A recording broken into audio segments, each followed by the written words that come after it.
Alright guys, here's a partial build video of my Arduino full tank controller. Let's see, back here I have what is it, Sane Smart. It's the Arduino Mega 2560. It's a knockoff. It was like 25 bucks, so I have no problem just throwing that into the controller. I have obviously an LCD screen.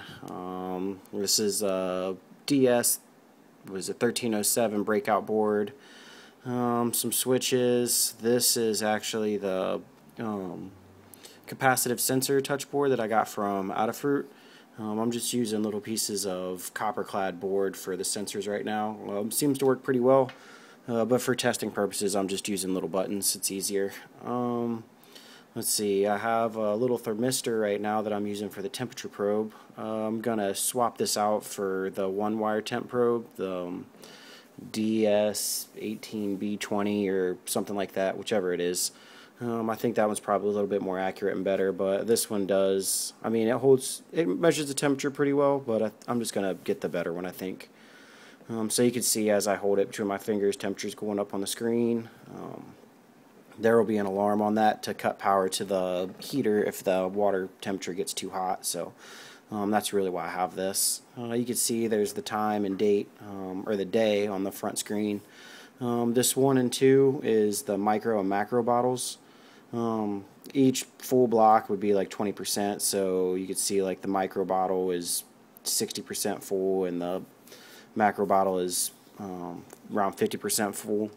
So we could step through it. The first screen is to reset those bottles I was just talking about. You can see here's micro, macro. So if I reset the micro, it just pulls it all the way full. So you know, when I switch out my ferts, I reset it, it goes back to full, and then each time it injects the fertilizers, you know, it'll subtract whatever it is, 5 milliliters, 10 milliliters, whatever I decide to inject.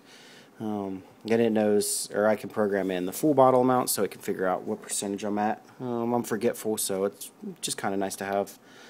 The second screen I have here is to set all my light timers. So I have the main light, which is I have a Phoenix Ray 2, or I have this RGB for just, you know, correcting the colors. The Ray 2 is really blue or white, or it's kind of washed out. So I got this from another forum member who used these RGB lights to color correct, so I'll have that. But we'll start with the main light. You could set the main light on time for whatever time you want. 106, that sounds good, and I'll turn it off at 10:04. Then I can also set the CO2 on and off time, so you know, an hour before, an hour before the lights come on, an hour before the lights turn off, generally. So there's that. I can do the aux lights. So there's a sunrise, which the RGB strip will come on before the main lights. I could set what time that starts, and then you can set the values for the RGB. There's a sunset for after lights go off, and the RGBs will be on without the Ray 2 for however long you decide. It's also got its own colors to set. There's the moonlight, which will be on obviously all night.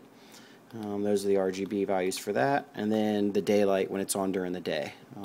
So basically we need a lot more reds. The next thing, those are both the light times. You can obviously set the main clock. It's set, so I'm not going to mess with it. It's February 24th. So it knows it's Monday.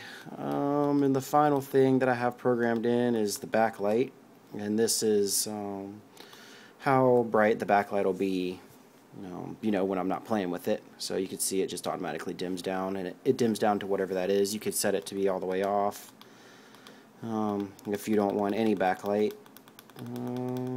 Let's go ahead and try that. So after 5 seconds, it'll just dim all the way down. Yep, and that's pretty much where I stand. I got a lot more to go, but progress is being made. I appreciate you guys watching.